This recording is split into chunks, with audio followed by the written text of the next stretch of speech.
Top lane, Aloha's making the run, the Savage Roar just trying to force the Slark back, but Aloha, he's going to have that glimpse back into the wall. Universe will be trapped in. Remember, they're still battling up against both Master and Bear, but the damage into Universe should be more than enough to find the kill. Aloha, however, very, very low, runs himself away from that one little range creep that was attacking him down.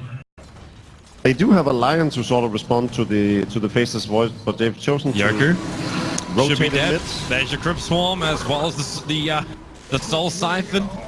No real way to run away from this, so EG with a very simple kill onto that Invoker, and that's already a crippled Invoker. It's definitely worth it because of how much emphasis they put on keeping down the middle lane. They've succeeded in all 3 games. They're going to go again here on Universe. They want him to walk away, so then they can glimpse wall him back. And there is the Centaur, the Savage Roar, going to buy a little bit of space for Universe, but now the Stomp is there, and Universe will die for a second time. He still had no Bear resummon for another minute. Damage to that mid tower. It's not within deny range, so they can come for a second push a little bit later on, but Aloha Dance moves forward. He might consider glimpsing back on the Death Prophet, but he'll do it onto PPD instead. That's a lot easier kill, but the stun rate is arriving from Fear once again. They need more damage. The Tornado is off target. And now you start with that Soul Siphon into the Enchantress. The jump forward coming in from Fear. Now remember, he doesn't go for the Spirit build. He's put everything he's got into that Sun Ray, so he can't really help out with the slowing of attacks. So Samel, cold snapped up. More attacks coming in from Empire, but PPD back to the front lines. A double stun with the Sun Ray. Fear is burning Team Empire apart. Tries to turn the Sun attention towards the Disruptor. It's a little bit too far away. He still gets the kill over from the Enchantress with the Crypt Swarm. Aloha! A quick use of his Fairy Fire will allow him to survive. And the Death Prophet, very low on life. Full of burst damage, and Spirit Siphon lets him get this kill because it's not a single point up in silence. So they cannot control Ghost Sticks. But they might. Okay, well there. Oh, nice one, I get it. Icarus dive with the Hex from PPD and the follow Sun Ghost Sticks. They do. They have enough damage. They take the tower. They are gonna go for 2 because that's 25 seconds on the Void still. Yep. As soon as you silence them. Makes sense. Aloha Dance, Fear. What do you want to do here? If he wants to Icarus dive himself away, Aloha's just going to drag him back, but Fear actually dives himself up. Aloha's going to miss his target for the Storm, but FM was already there, and yeah, you can't TP on top of towers.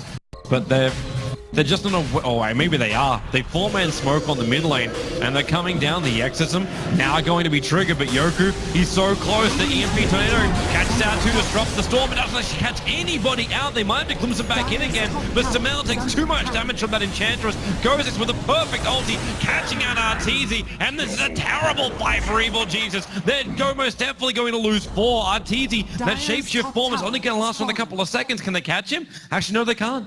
They're only going to take out 3. I thought that Impetus damage would do a lot more work.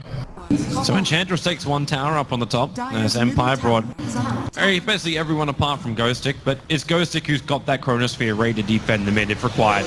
They'll use him up. Silence is available, so they'll stop Ghost Stick from being able to jump himself away, but then again, they don't have enough follow-up damage. Aloha Dance bought the space. Ghost Stick can time walk himself out, but now Yoku, a big EMP Tornado with a Deafening Blast off the FN attacks from PPD.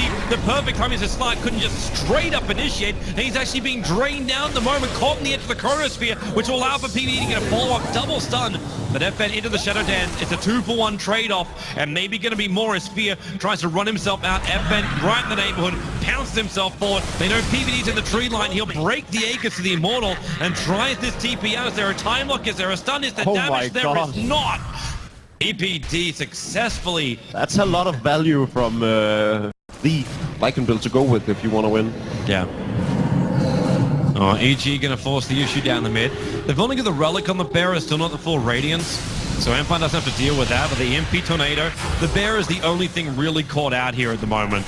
And PPD, well, maybe we'll add him into the list. That Troll Trap was perfect. The Sunray unable to do enough to dissuade Team Empire from killing off the EG support captain. And they even drag back Arteezy into the storm of Aloha Dance. Fear thinking about the Nova, he can't really help. Now he goes into the Nova, but he's surrounded by Team Empire. EG are crumbling. They're gonna lose Universe too, and he really cannot afford to die now. The pounce is up, the leash is on the Lone Druid. He'll drop. And the only one to survive is Samel, who's instantly moved down to the bottom lane. And this now means that Team Empire can force the issue down the mid. And Lycanthrope when he doesn't go for a Black King bar build. There's a big group up now from Team Empire. They've walked right over the top of Brady and Observer Ward. Tornado from Yoku. Just going to miss on Fear. Already has to commit the Icarus dive defensively to get himself back behind the Tier 1 tower, but now turns on the Sunray. Aloha so low, but Gozix gets a two-man chrono. It's over on the Death Prophet, but Fear, he's interrupting him up now. The Yule Scepter up. He's so damn low. Samael, he will pop. FN will get the wicked stick kill. PVD also low on life. He'll get the double stun. The pounds forward. Can they bring down the egg? Most definitely they can as PPD into the tree lines. Even the range creepers actually found him out. They'll drop the meatball on top of his head, and the Tier 1 tower won't be too far behind. Arteezy, successful TP out, but again, another engagement where Empire getting more and more, and not just more and more, we this on our first series of the day up against a hero like a Lion, where you negate a large portion of his damage just with that Glimmer Cape. And now Ghostix is going to commit. They call Samael out of position. FN, he'll have to wait for his attack, counts himself then instantly into the leash, and Slark will find that kill.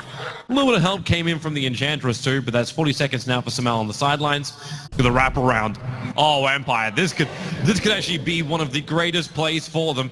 The question is, who do they catch out and where they catch him out? It's going to be everyone down low. FN, the first man forward, jumps over towards PPD. Still Samael's got that excess of mob, but he's not close enough for that excess and start doing any kind of damage until FN gets isolated and brought down. The diving boss with a chrono. It catches out 3. The Nova is there in combination. They can't reach him. The beam falls down. Have they got enough damage? No, yes, they do. EG, they're pushing Empire back. A triple kill for Samael. The Sunray is burning through Ghostix too. He can time look himself out of here. The Team Empire, it looked like a beautiful start for them, but then that Chronosphere just split the fire up and they couldn't reach Fear. And then at the same time, Lycanthrope. Here they come. Is he going to be KB? Arteezy loses every bit of mana. He doesn't have a magic stick. There's nothing he can do right now. He can turn his armor on. He's currently leaving it completely inactive. And the jump in, the Chronosphere caught out 3 heroes. Where is that attack? Arteezy now he turns on the BKB. And the Nova on the back lines forcing Empire to stay inside their base.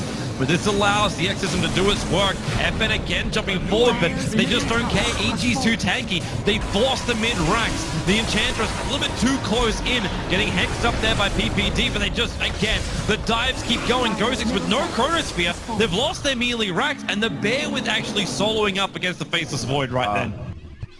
So Samael actually forgot to activate his Arcane Rune, so he'll have to wait for the natural cooldown.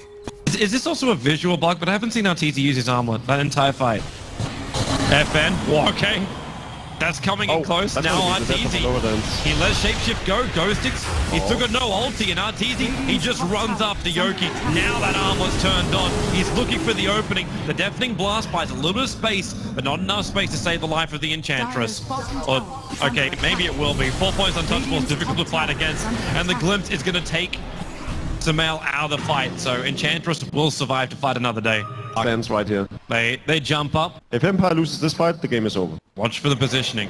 This is the big thing. Fear's on the back lines now. They've got a little bit of vision on him. And they'll start it off with a pounce and misses from FN. Fear's out. There's your Chronosphere. Catching out Arteezy, but the damage just isn't enough. The Glimpse also not doing any kind of work. PPD, he will burn down. FN takes that kill. But at the same time, you've lost your Faceless Void. And Arteezy's now on the hunt, chasing after Yoku. There's no way to run away. Arteezy with a triple kill. He's currently a caged beast. Release the hounds. Can they find another one? No, they can't. 4 heroes down for Empire. FN has escaped. He'll at least protect the gem of Team Empire, but Team Empire realized, like, as you said, like, it's the last roll of the dice. If EG can take out this top ranks, the game is basically done. They must defend. FN's in again. EMP Tornado. Buyback comes out from the Disruptor. Finding Universe, but again, Fear zoning out with the Sunray. Slark! Oh my, he's down for 76 seconds. This could be it right now. EG, they're going deep inside the base of Team Empire. They won the kill on Aloha Dance with the Earn Charge and the Sprites. He's actually ticking down, and in fact, will he? Yep, he dies back behind the fountain. Team Empire lose another one. They lose the top ranks, and they call GG. Team Evil Geniuses will wrap up our last quarterfinal and get themselves a date up against Na'Vi in the second semi-final tomorrow. I still think Empire has a lot to build